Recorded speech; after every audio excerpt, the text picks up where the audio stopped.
So hey everybody, what's going on? Josh Cantwell here, CEO at Freeland Ventures, real estate private equity and strategic real estate coach.com.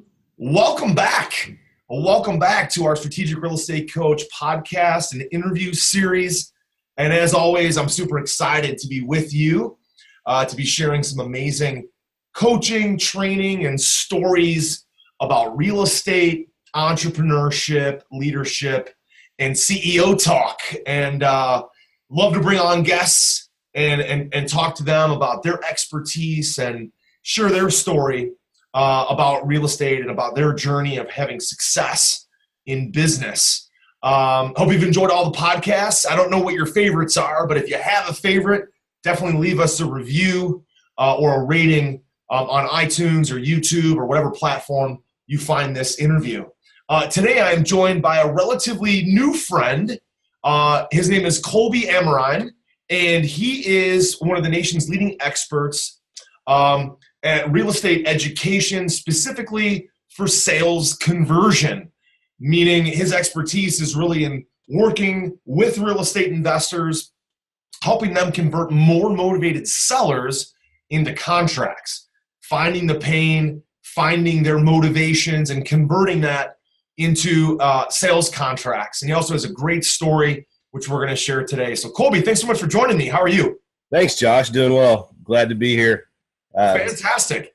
So Colby, your specialty is really because you really like to communicate with people. You're very natural in a house, very natural working with coaching students, very natural working with motivated sellers. You have a process that you use when you're face-to-face with a motivated seller. This has become your thing that you really hang your hat on, that you're really an expert at, a process to work with that seller to find out what's more important to them and convert them into contracts. And you're so good at it that you have a coaching program that you mentor people who are looking for more sales skills to kind of fine-tune their sales skills. So first, talk about that process. What's that process look like? What are some of the things you ask or the zingers maybe that you use to convert that deal? And then tell us a little bit more about that coaching program that you run in case our audience wants to engage with you on that. Sure, absolutely. Just like you hone in on the raising money, deploying money, and that's kind of the cog of the big wheel that you maximize your time to make the most money. I did the same thing, like you said, with the sales. What I found was when you find what you're a 10 at and you're really good at it, you can have all these businesses and things, but like you can contribute so much to your network and space when you're really good at what you do, right? And so what I found through this journey of thousands of people, literally in 6 years, close to 10,000 interviews, knee to knee, and I really pay attention and I focused on studying patterns in people. Went and studied neuro-linguistics programming, which is kind of what Tony Robbins does to you. Just studied. Do that, by the way. Yeah. Studied psychology, studied people, got to learning people, plus just my experience of being with people. Over these patterns of time, what I found was, and I studied not everybody. I studied a lot of different training. I've studied the Grant Cardones and the Tony Robbins and Jeffrey Gitomer and David Sandler and all these stuff, just eating up all these trainings every single day. And then I would go deploy them and test them. Right, and some of that stuff would work. My old school way was kind of the Grant Cardone car sales way, where it was just kind of like a boxing match, and it was literally, you punch, I punch, you punch, I punch, and it was like who could wear who out, who could last longer. And man, I'm actually closing and buying a car tonight. I'm getting my wife a new Yukon Denali. She loves these Yukons, like our fifth one. So we're getting her a new Yukon Denali, and I was doing the punch counter punch with the used car sales manager. I only buy used cars because I never walk off the lot and lose 45 grand pulling off the curb. I'll never do that again. So talking to the guy, it was punch counter punch, and we actually punch counter punch the last couple sessions via text. Worked the deal out, right? We're going to go sign everything and close and drive the car home tonight. So funny that you bring that up, but yeah, go ahead and continue. So you punch and to 90 seconds here. I actually bought my wife a 370Z for Christmas, and nice. And I went in and I did this thing. I just skipped the sales guy, went straight to the manager, went back, busted the door open, and his people and said, "Hey, look, I do sales, I train sales. I'm not here to haggle and beat you guys up. I like that car. You take that much off and make it worth this. And Yeah. I'll be sitting out there. If you can figure it out, I'll buy it. If not, I'm out. Yeah. It was like, I'm not fighting. But, and they did. They make each other black and blue, man. I'll just sit here and wait for your answer. We did it. So through this process, I was taking these people's training and deploying it, and that works. It's just kind of old traditional. That took some different kinds of trainings. And what I found was this. It doesn't matter if you're selling or if you're buying. It's kind of a paradigm shift. You're a buyer. You're buying from a home seller. That interview can be the very same as somebody buying coaching. If you're an insurance salesman, it doesn't really matter what you sell. This process that I put together, you don't have to be a professional salesperson. People get scared of that. They think I have to have you do have to have develop a skill set. But I built a process because we started getting a lot of engineers and a lot of left brain people, if you will, in our coaching programs. And then they can't box, they just can't box. They need a check box system, So I was like, yeah, you need these 7 steps. And when I started doing that, do these 7 steps in a row. Don't go to step 2 till you finish step 1, blah, blah, blah. They fell in love with it. They're like, this is great, right? And they actually start closing deals. So that was really fun. So through this journey, developed this out, put together 7 steps. And basically, I'll go over them really fast. Tell us about it. Yeah, so what I learned was this. I'll kind of pre-frame it. What I learned was this. Over all these appointments I've gone on, you first and foremost, you end up going on appointments that are unqualified, right? Which, in the beginning, you should probably just go on every appointment you can just to start developing a skill set. But there's a tipping point there, too, where you're like, well, I'm wasting my time. I'm getting 1 out of 10. I should be getting, 3 out of 5 or 2 out of 5. I need to go to 5, not 10 appointments. Right, 5 good qualified ones instead of going to these other ones. But first, develop your skills. Get all the calls you can, and then at some point, you need to start making that shift to qualified people, so you're not wasting your time. The second thing is getting clarity, and it's just so easy because once you start listening to what I train on and start listening to people speaking vague, they give you vague answers. Right? They use wishy-washy terms. They talk to you vaguely. They don't give you any clear answers. And once you can get clarity through the sales process, your life as a salesperson becomes easier. Because when you talk to Nancy and she says, yeah, sounds good, all things on the up and up, we might could do something together next week, it all sounds good. And you're like, oh, this is great. It doesn't mean anything. Right? And I teach to just be very clear and go, well, Nancy, what does that mean? Just say that. Just whatever your gut says. Nancy, what does that mean exactly? Right? And get clarity, because what happens is you can't focus on the next 2 or 3 appointments because you're wondering, well, what's Nancy thinking? And is she going to call? And what does that up and up mean? So I teach to get clarity throughout the whole thing. And look, you're going to get people that are going to tell you no. That's just a fact of life. And if you use my process, you might even get more no's. But I can tell you can sleep well at night knowing somebody said no, and you can move on to the next call as opposed to that what if and I wonder and all that kind of stuff. And then I always teach too that no just means no, not now. No, I don't know enough information. No, and you still have their phone number. It doesn't mean you can't ever call them again, right? So just it's okay. You don't take it personally. You just move on. But through that process, here's what number one, most important thing you have to do is build rapport. You have to have rapport. If they're not your friend, if they don't like you, you're never going to buy their house. Yeah. Work, right? A lot of times, even if you agree on price, you might just still back out because I bought houses $20,000 cheaper than the guy before me because I could build better rapport. Yeah, and that guy might have had the price and might have had it locked up and was about to sign a contract, and all of a sudden he's wondering, like, how come this motivated seller won't call me back? Like, we agreed I was going to go back out today. They canceled the appointment or they no-showed. Why aren't they calling me back? And it's typically because you have no rapport, no trust, no bond with that other person on the other side of the table. That's right. So rapport is 100%. You have to have it. You got to have it through the entire 7 steps. You got to have it through the whole process, right? If you ever start losing it, you got to back up and work on that and get it again. And I teach you different techniques on it. It's not just, hey, you got kids, I got kids. Oh, you have a dog, I have a dog. Like, that's not really, hey, nice picture back there. I see you got kids too. You know what I mean? Like, it doesn't, that's not a, commonality is not necessarily rapport. In the NLP world, it is actually, it's body language, number one. So it's matching body language. It's matching mannerisms, gestures. It's also tonality. If somebody is a fast talker, like I buy from out-of-state buyers. If I'm talking to somebody from Jersey or New York, I mean, I'm a slow-talking East Texan, right? But I have to talk faster, I have to talk louder, right, to a New Jersey, New York out-of-state owner. How with your hands? You know what I mean? Because it builds a trust, right? They're like, oh, this guy's like me. Now, if I talk all slow like this, it's just not – they're going to be like, I don't trust this guy, right? Yeah. And then down here you're talking to a little soft-spoken grandma who's been living in East Texas for, her whole life, and you come in there loud and talking fast and moving your hands and landing airplanes, like she's not going to trust you either, right? Yeah.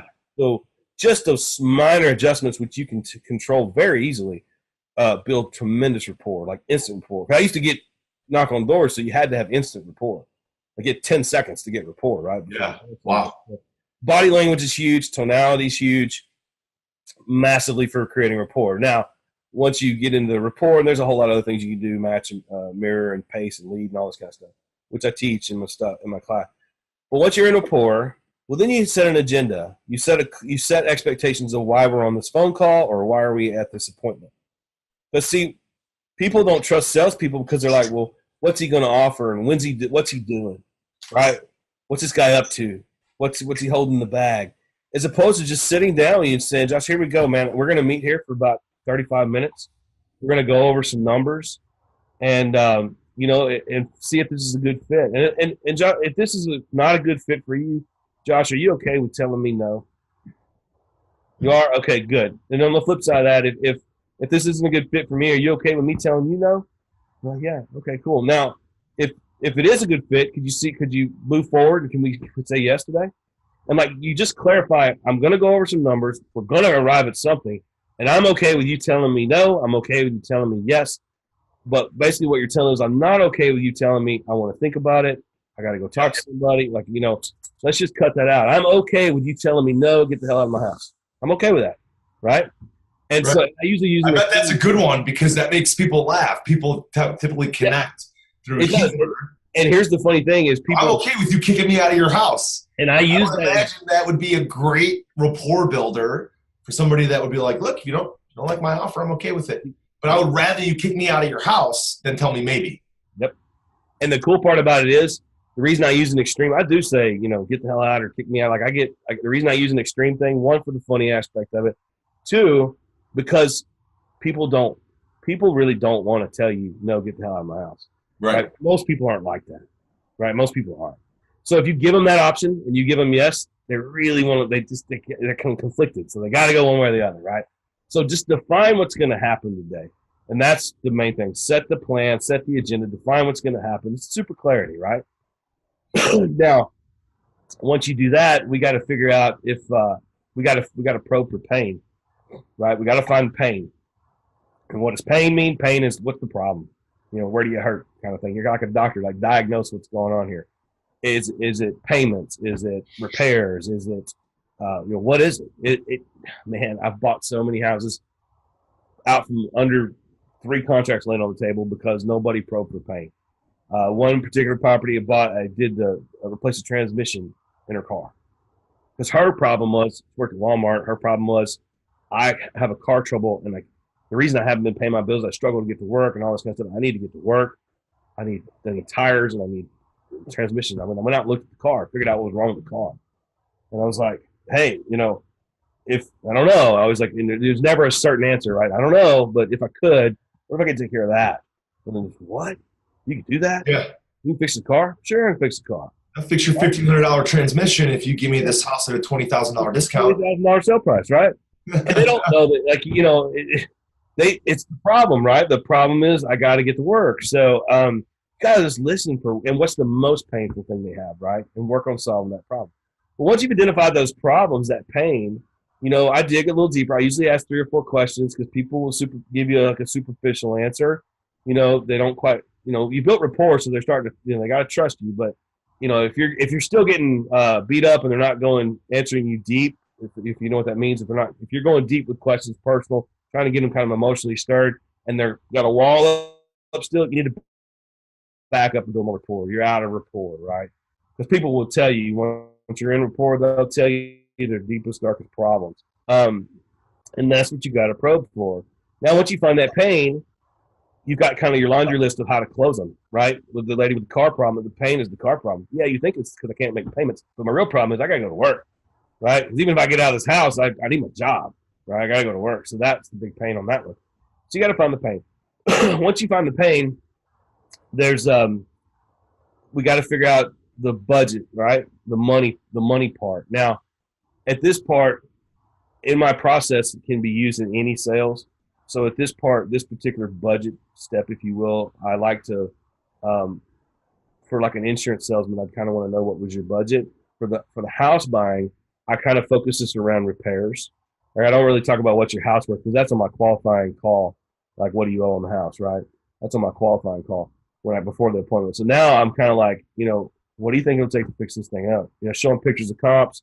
What do you think it'll take to make this kitchen look like this? Have you called a contractor? Because they're like, oh, $20,000. Oh, that's an interesting number. Where'd you get that? Do you have a bid? Have you called 3 contractors? Have you called 3 roofers? Have you called 3 plumbers? Basically the figuring out, and the whole point of this step is for them to go, holy crap, I've either don't have the right bid or I've got a bid and I can't pay for it, right? Kind of probing there. Or maybe I bought houses from people who have all the money in the world. They could fix it all, but they work downtown. They drive and they commute and they're a C-level executive. And they have no time, right? They don't have time to fix that house. Got the money to do it, but then I start talking about the time. Well, do you have this contractor? Have you ever ran a job? You're going to run it on the weekends. If I run one every day, it takes me 4 months. If you run this on the weekends, it's going to take you a year and a half to fix this house. Right. On all that, right? Which you can do if you can, just show them the numbers. And they're like, I don't want to do that. So now the next step is decision making, figuring out what's that process look like. Josh, how do you make decisions when you make major purchases? Or how do you make decisions?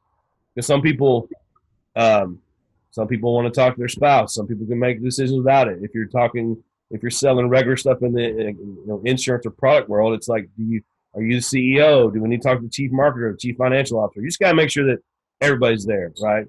Now, you're going to figure that out a lot of times on your qualifying call as well. But at the same time, I want to know your process, and I just want to figure out how you make decisions because people have different kind of decision-making processes. Once I figured that out, we're gonna actually start to actually now present our offer. Okay, now presenting our offer,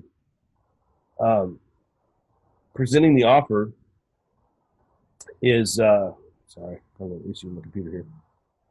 I don't present it on the numbers. Like most people go in there, hey, I give you $20,000, $40,000 for the house. I don't present on the numbers. I present on the pain.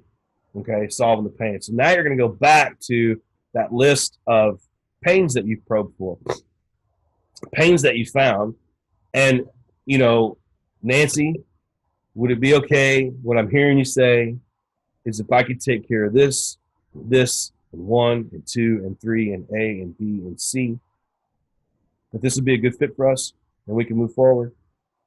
See, never in there am I saying, give me a definite yes. Never in there am I saying, like, I'm not tying them down. I'm saying, if I could take care of A, B, C, 1, 2, 3, could you see us moving forward together? How does that look? And most of the time they're like, you can do that. Like it with almost like a doubt or a relief of like, wow, really, you can do that? Like nobody's ever presented to me like that. And when you say, yes, if you can just sign this right here, we can get started. You can almost have a 0 on that contract because they're not focused on what are you paying for the house. Right. They're focused on the end result. They're focused on what the sale of the house. Yeah. What's it going to do? The pain that's solving or the pleasure it's giving them. Right. And Tony Robbins talked about Tony Robbins a couple of times. Like he talks about all decision is based on 2 things, either the avoidance of pain or the pursuit of pleasure. Every single decision comes out of those 2 things. So it's what you're talking about. It directly aligns up with that. And especially when you're saying, if I could do this, this, and this, like if I could fix your car, get you to the job at Walmart and do this, this, and this, would that help you move forward? And can we move forward together? That's them essentially saying, yes, I will sell you the house for this price, but not because you're buying the house, but because it solves this other issue. And it's amazing. And that's true sales. Love it. mean, that's true sales, right? I mean, so many people get focused on it, and it's just inexperience. But they get focused on the number and making sure the formula works out, and this is my highest offer, and blah blah blah blah blah. I've bought houses for pennies, man, because it because it's all about solving that person's problem. And here's the thing: it's very rewarding when you can solve. People are like, "Well, you gave them $20,000 less than the other person would have given. They could have made $20,000 more dollars." It's like, yeah, they could have made $20,000 more dollars, but they wouldn't have fixed their car, right? Because they hadn't fixed their car in forever. They still hadn't paid for their house. They still haven't been managing their stuff very well. So if you can set them up for success, if you can solve a lot of their problems, man, it's just a win-win all the way through the deal. Got it. And I always give somebody a fair amount of money, right? I would never say I'm going to buy your house for $10, right? I mean, it's like I just did one in December where the house had flooded down here. We had the big hurricane, it flooded, and the house had flooded. They'd redone the sheetrock. It needed so much work, and the problem was they needed to move. They wanted to move 3 towns away. They needed to move. They didn't know how to do that. They just didn't know how to do a lot of stuff, right? So I literally came in and gave them, I could have bought this house for $30,000. I gave them $50,000 for it, but I had a buyer at $95,000. I got also to a buy and hold guy, right? And so it was like I was going to make plenty on that. Sure, I could have got it cheaper, but like I still wanted them to have money so they could get moved. But I still moved them. Right? I still got the mover. I still solved all those problems because they were trying to pack things up. And people just don't think about that. There's a lot of people out there that never used a mover before. And I'm like, hey, you know what? Put the box down. Don't worry about that. They would take care of that. And it was just, they were floored when the guys came in and boxed everything up and shrink wrapped everything, put it in a truck. Wow. What? This is crazy, And it was $1,100. It was nothing. And so making $40,000 on a deal, it was nothing. So that's a lot of fun, solving that problem. But to wrap up those steps, so here's the thing. Here, I see this all the time, especially with amateurs and brand new folks. Okay, so I presented the offer to the pain. They accepted it. They signed it. I signed it. I see so many people grab that contract, run out the door, start posting on Facebook. They're so excited, and you should be. That's right. But now you've left this seller sitting in the house with the drive-by look like, what just happened, right? And so I call this the post-sale step, which is button it up, right? Button up the sale. And all it means is paint a vision of the future. Tell these folks what's going to happen. Reassure them they made a good decision, right? Congratulate them on making a decision. And just tell them, hey, we're going to get this over the title. We're not done. A lot of people never sold the house for them. They think that because we signed that paper and you walk out and you gave them $100 option or whatever, they think they're done. They think you bought it, right? So you have to explain to them, hey, we're closing 30 days out from now. Over the next 2 weeks, we're going to be really busy. In the next couple of days, I'm going to take this paperwork. Just tell them I'm going to put it in the title company. You might be getting a call. There may be some more documents that we need to sign. We're good for now, but there may be some additional stuff we do later. They're going to let you know. I'm going to have a contractor in here tomorrow. I'm going to need to put a lockbox on the door. Just kind of walk them through it. Here's what that looks like, right? And some people may be freaked out about that. You may want to put them in a hotel. Like, I don't know. Like, you just need you don't want them to panic before the sale's over. They got a month to panic and feel like they made a bad decision. So it's not over. And a lot of folks think it's over when you're done. You've got to just strategic account management, to use a corporate word, right? You've got an account now that's a month-long account, and you need to massage that thing and pet it and like be nice to it and let it know what's going to be happening here and there. So they don't freak out, because people freak out. I mean, all of a sudden you got contractors and maybe you got buyers coming in. They're like, what is all this? And I don't want to do this. And yes, in Texas, and probably every other state, a contract's binding, and you're never going to force somebody to sell their house. Yeah. I mean, a contract is not a closing. No. A contract is a contract to close. There's several steps that we know: title, escrow, signing documents, earnest money, whatever that looks like for that deal. You got to button that up and make sure it gets across. And give you another example. Like, I was at an event. A friend of mine, Amerine, owns the domain name capitalism.com. So he does an event every year called CapCon. Amazing. Stephanie McMahon was there, the chief brand officer for WWE, Vince McMahon's daughter. And Michael Dubin was there, the founder and CEO of Dollar Shave Club, billion-dollar company, just got bought out by Unilever. Lots of other amazing people there. Well, I spoke on a panel. I'm up on stage in front of 700 people talking about real estate, private equity, apartments, private lending, blah, blah, blah. And I probably got, 30, 40 different people throughout that conference that came up to me, gave me a business card. Hey, contact me. I'm definitely interested in looking at investing. I want to hear more about this. How does it work? Blah, blah, blah. So that's all exciting. I get home from Dallas. I'm back. Like all these new contacts, right? But now the work begins. Very similar to got a contract on a property. Now the work begins the closing. In the private money world, it's like I've got all these people that have shown interest, but I've got to get them across the goal line as far as what do they want to invest in. I got to build relationships with them, make sure that it's within their comfort zone, their risk tolerance. And then even when they say yes, Josh, I'll invest $400,000 with you, or $50,000, or $600,000 with you. Then again, that's like the contract that you're talking about still has to close.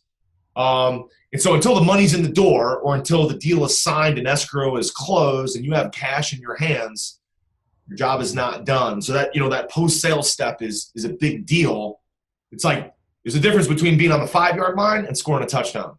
Yeah. Right? Having a contract is being on the 5-yard line. You haven't scored squat, right? Right. When the money's in your account, the deal's closed, you've scored a touchdown. Back in the early days, I had a lot of deals blow out because I was that young, naive person too. I just decided to have a contract, and just not tell them what's going to happen, and they freak out because they got people coming to their house and just don't know what to expect.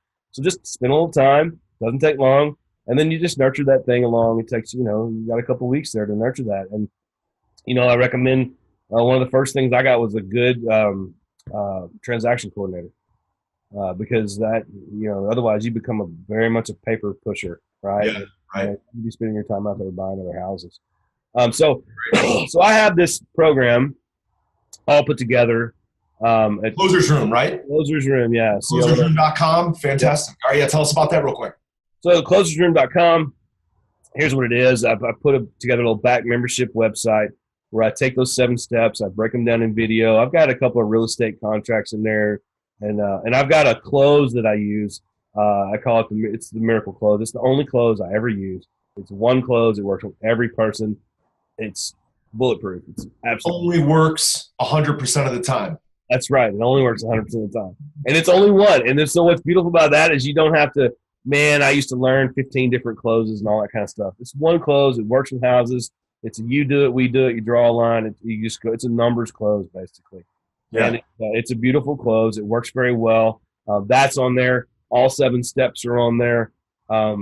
And it's broken down where you can watch it kind of over and over and over again, because repetition is the mother of skill, right? So you need to watch it over and over and over again. And then to accompany that, I do a biweekly call, Zoom call, like we're on here. And basically it's not to train you. That's what the training's for. It is to, hey, I was talking with Bob, Nancy, and Mary, and here's where I'm at with them. I said this, they said that. I'm stuck. What do I do?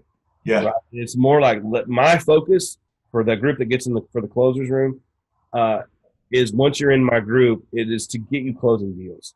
It's, yes, I will talk about marketing. Yes, I will help you with business systems and help you with finance and banking or whatever you need. But that call is all about closing the deal, because you've got to close the deal, right? I mean, that's everybody, and I don't use everybody in all ways a lot, but that's everybody's thing when you get started. You got to close the deal. You can have the best marketing in the world. You can spend $20,000 a month in marketing, get all the leads you want, but if you're not closing those deals, you're just burning it in a trash can. So you've got to close the deals, right? It doesn't matter. You got the best financing. Well, you have 4% money. Good for you. But if you can't close the deal, it doesn't work, right? So you've got to close the deal. So that was become my focus. I love it. It's a fun process. I've got some little testimonies on there. A little quote the girl put on there. She had been working with this guy forever, seller trying to buy the house. She did a little Facebook post on, hey, man, I used the closer system. I did these 7 steps. I felt awkward at first, but it was so easy. I just walked right down the steps. And that's what I like about it. It makes it simple. It's easy. You don't have to learn 250 closes and all these kind of things. And, it's scripts and all that kind of stuff, because under pressure, you'll never remember that stuff. Right. I can. I get under pressure. You just start talking. So just keep them in these little steps, and it's so easy. Fantastic, Colby. So listen, I was taking notes. I'm gonna repeat these back. So number 1, build rapport. Number 2, define an agenda.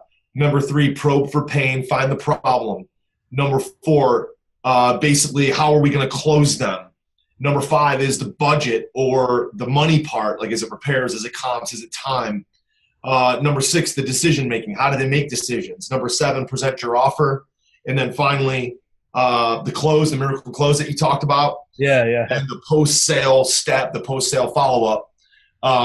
And so Colby's an expert at it. He uses it not only in the real estate business with working with motivated sellers, teaches this to other people in other industries, and the 7 steps works. Like he said, it only works 100% of the time. So Colby, listen, this has been a great interview, and for the sake of this recording, we're recording all at once, but we're going to break this up into 2. We had like sort of the first interview, talk about your life and things, and then the second piece just on the 7 steps. We'll break this up into 2. It'll be awesome. So guys, check it out. The Closers Room, www.closersroom.com. If you're interested in working with Colby directly and learning his 7-step process, learning more about his business, helping him build your real estate company or your sales conversions in really any industry, any niche. So Colby, just as we kind of wrap up here, any kind of final parting shots, words of advice, anything else that you'd like to pass along to our audience? Sure. First of all, thanks everybody for listening. I appreciate you listening to me, and then also following Josh and coming on this podcast. To circle back to one of the main things we said, focus. Focus. It's absolutely critical. It feels weird at first because you want to kind of chase pennies or shiny pennies, but focus, stay in your lane, get a good mentor that's doing what you want to do, right? Because you're going to do what they do. You're going to do what they teach you to do, and you can be successful. So stay focused, follow a good mentor. That's the shortest path to success is following the mentorship. But man, focus. That's the biggest thing I can tell everybody out there. Awesome, Colby. Appreciate it, man. Appreciate your time, guys. If you enjoyed our time with Colby, again, 2-step, because we're going to break this up into 2 interviews because we've got a lot of great material, a lot of great things we discussed.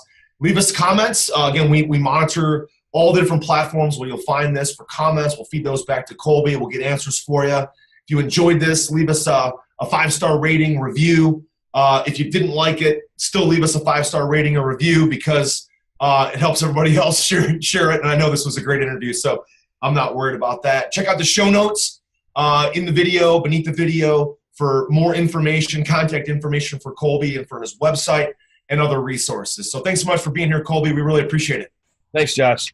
Have a good one. All right, guys, go out, be daring like I always tell you. Get out in the field, do your thing, be daring. All your goals and objectives are on the other side of being daring. Go out, make it happen. We'll talk to you soon. Take care.